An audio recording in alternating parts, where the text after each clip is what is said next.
How you think determines how you lead. Unfortunately, we're all vulnerable to strong cognitive biases and unhealthy thought patterns that negatively impact our leadership.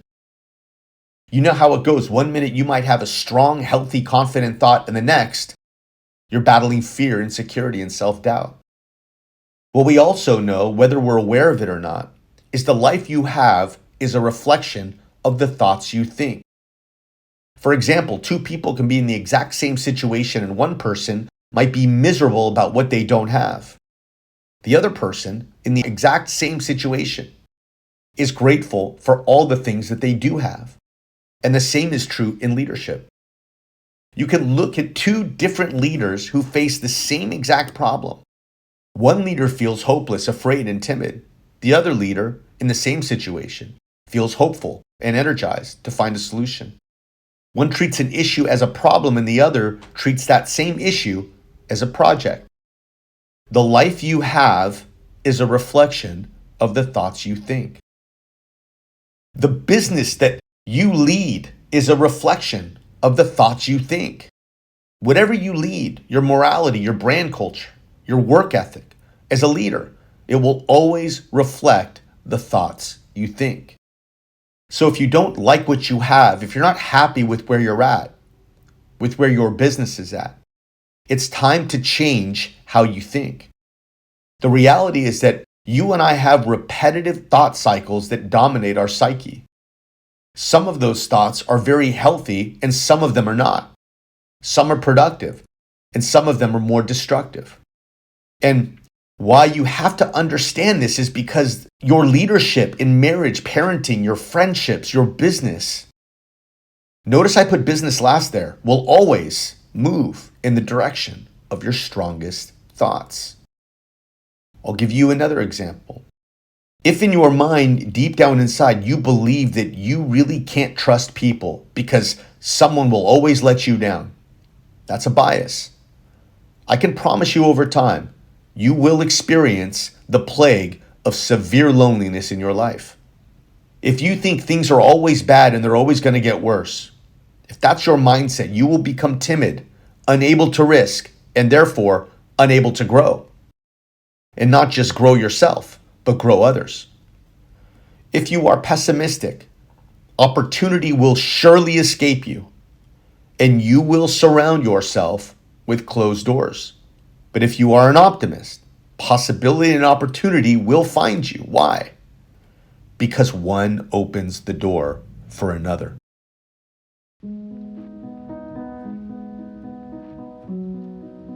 If you believe in your mind, there are unlimited possibilities for impact and growth. You will innately become more creative and innovative. Why? Because your leadership is always moving in the direction of your strongest thoughts. When you think about it, you are the leader that you are today because of the thoughts that you've had yesterday. So if we project that forward, the leader you become tomorrow will reflect the thoughts that you think today. If you missed that, let me say it one more time. Whatever you lead, you will always reflect your mindset. So if you don't like what you have, it's time to change how you think. And in order to change, we have to come to grips with the fact that you and I have some crazy strong cognitive biases that we have developed over time. Mental filters, or what we might call mental frameworks that guide and bend our thoughts, whether we are aware of it or not. Let's break down cognitive bias. Let's unpack that. Okay, let's define it. So a cognitive bias is essentially a systematic error in thinking. And this occurs when you and I process and interpret information, inputs from the world around us that impact our life by influencing our judgments. Those judgments drive our decisions. In other words, it's a mistake in reasoning based on our personal preference and or beliefs. So you could say that cognitive bias is this default filter in our mind that basically defaults us to a frame of reference. It's how we see the world. It's how we interpret the world. Same problem or same opportunity. And two different leaders have two entirely different responses to the same situation. Same facts, same circumstances, but different filter. There are 6 cognitive biases or mental frameworks that I've identified that hold me back. And I'm going to bet also hold you back. So I want to spend some time unpacking those in hopes of helping you maybe drill down one, at least one, that could be negatively impacting your leadership, and then try to adjust that in the opposite direction and combat that. And so here they are. We've got the confirmation bias. There's the preference bias. There's an optimism bias, a negativity bias, an overestimation bias, and an expert bias. Let's dive in. Confirmation bias, what is that? If you have a confirmation bias, you most likely listen to or interact with sources and people that support your prior conclusions. The confirmation bias favors what supports your opinions and dismisses what doesn't. If you don't like people challenging you, then you have a confirmation bias.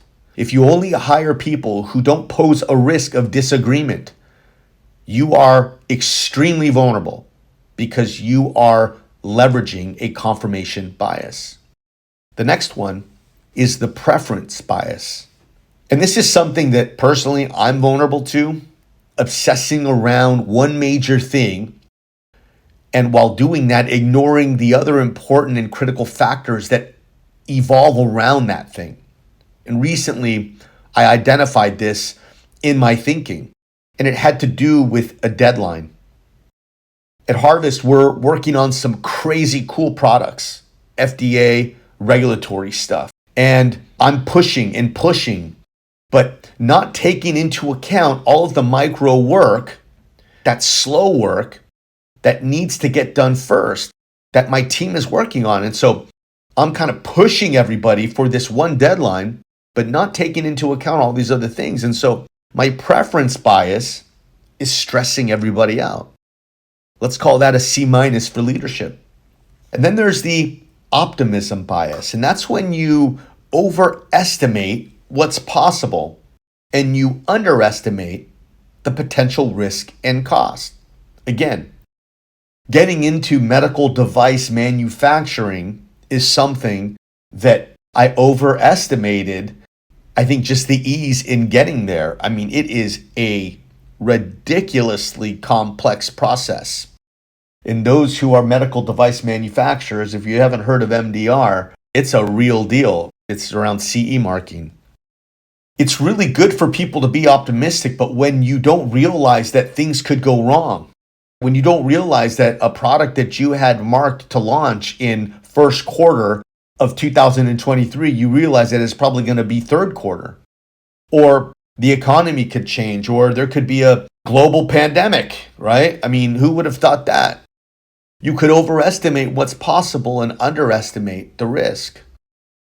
Next, there's the opposite bias of that, which is the negativity bias. This is where you have a tendency to remember and remind everyone what went wrong and forget about what went right. Everything freaking sucks. And if I'm honest, I can honestly say that this can easily creep in if I'm not aware. Approaching things with the negativity bias is just never good for leadership. It doesn't inspire people, it doesn't encourage people, and it's probably not going to optimize your results. And then there's the overestimation bias. And that's when you blame everybody else, all the external forces that contribute to shit hitting the fan, failures, setbacks. And then you take disproportionate credit for the stuff that goes well, the successes. In other words, if something doesn't work, it's like it wasn't my fault. But if something does work, well, that was all me, right? Finally, there's what we call the expert bias. And that's when you essentially think of yourself more highly than you ought. For entrepreneurs, this is a big one. I don't care what you say. This is the way I've always done it. And let me just say, I've learned firsthand Huge vulnerability there. We've got to adopt the Shoshin mentality. I did a podcast on that, the beginner's mind. For those of us that want to grow, bias will be the thing that holds us back. Those are the 6 major ones, but we know that biases show up everywhere, right? You might think over and over again that there's not enough time in the day. That's a bias. And that bias exists because you're insecure and you are subconsciously covering your tracks because you're not good with time management or energy management or prioritizing or delegating. You might think this over and over again. I'm terrified they're going to find out that I don't know what I'm doing. Or you might think my best days are behind me, or I'm too young, too old, too experienced for this role, or I'm just not a confrontational person. I hear that all the time. I just don't like to confront people. Well, that's a bias, and that will affect your leadership. Or your driving mindset might be, I simply can't change. I can never improve. I'm never going to be a good leader. It could be something I've said, or it could be something related, or it could be something entirely different. But what I want you to do is to try to drill down what's the one mindset that you need to change. But here's the thing. To change it, you have to name it because you cannot defeat what you don't define. So why does this matter? The reason it matters is because cognitive biases run deep into every thought that we have in our mind. We've actually created these neurochemical changes in our body, in our minds. We've got billions and billions of pathways or roads in our brain. And what we know from science is that the more often you think a thought, the easier it is to think that thought again. And what you want to do is you want to forge a new path in your neuropsyche. So we need to rewire our brain. It says it in the Bible, to be transformed by the renewing of your mind. The only way to find transformation, to grow, is to renew your mind.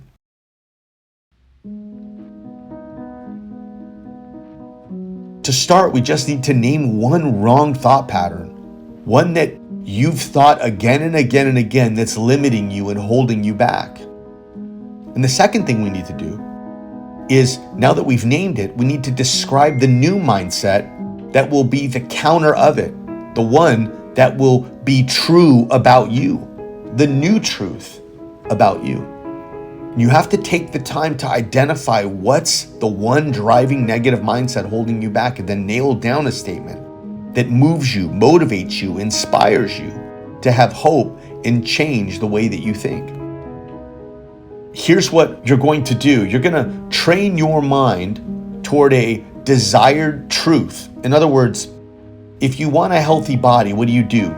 You put healthy food into it. You go to the gym. You train it. You train your body. If you want a healthy mind, if you want a healthy leadership thought process, you're going to have to fill your mind with healthy thoughts. Affirmations are a huge one. And you're going to train it very, very clearly. You're identifying one thought and cognitive bias you want to change, and you're going to describe the new mindset that you want to be true of you. You and I do not have to be a victim of our thoughts. We are leaders. Leaders lead. And it starts with leading your thoughts. Our minds are like fertile soil. Our thoughts are the seeds that we plant. An oak tree or a weed either will grow just as easily. Be careful what you cultivate there.